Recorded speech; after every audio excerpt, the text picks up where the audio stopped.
దప్పిక కొనిన వారిని రమ్మంటున్నాడు. ఆ దప్పిక అసలు ఎక్కడ మొదలైంది?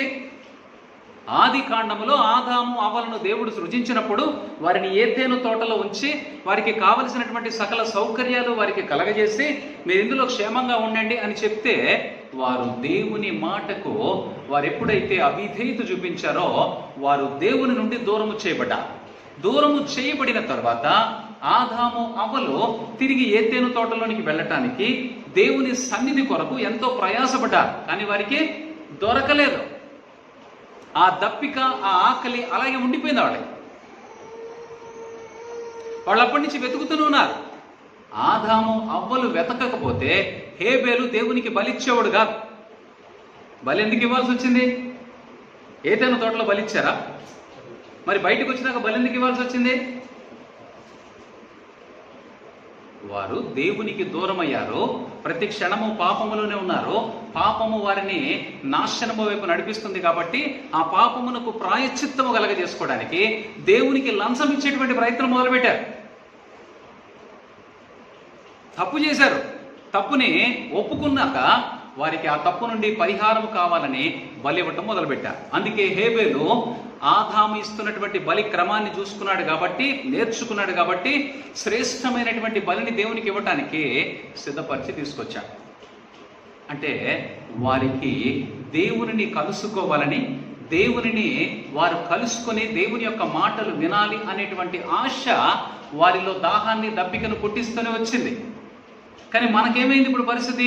ఆత్మ సంబంధమైనటువంటి దాహం అసలు పూర్తిగా పోయింది. మీరు ఒక మాట చెప్పండి, మీకు దాహం వేయటం లేదు, ఆకలి వేయటం లేదంటే దాని అర్థం ఏంటి?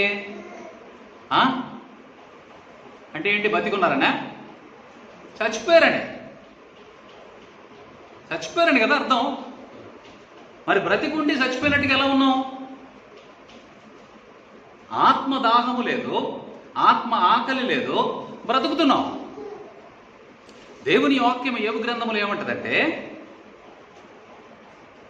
ఎండిపోయి చీకిపోయినటువంటి మొద్దు నీటి వాసన చేత చిగురిస్తుంది అని వ్రాయబడింది. ఎండిపోయిన మొద్దు దేనికి వాడతాం? పొయ్యిలోకి వాడతాం. దానిలో నుంచి చిగురు ఎలా వస్తుంది? నీటి వాసన తగిలితే దానికి చిగురు వచ్చేటువంటి అవకాశం ఉంది.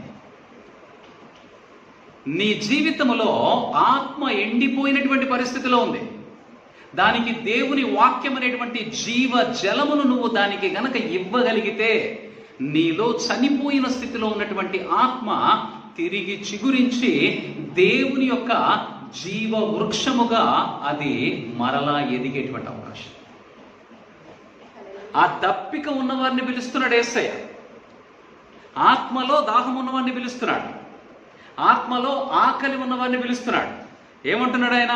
నా వద్దకు వచ్చి ఇచ్చేయించినటువంటి వానిని, అంటే దోస్ హూ హ్యావ్ డిజైర్, ఎవరికైతే దేవుని యొక్క స్వరము వినాలి, దేవుని యొక్క ఆత్మతో కలుసుకుని ఉండాలి, దేవుని పరిశుద్ధాత్మను పొందుకోవాలనేటువంటి కోరిక ఎవరికైతే ఉంటుందో వారిని వచ్చి జీవ జలమును ఉచితముగా పొందుకోనమని చెప్తున్నాడు.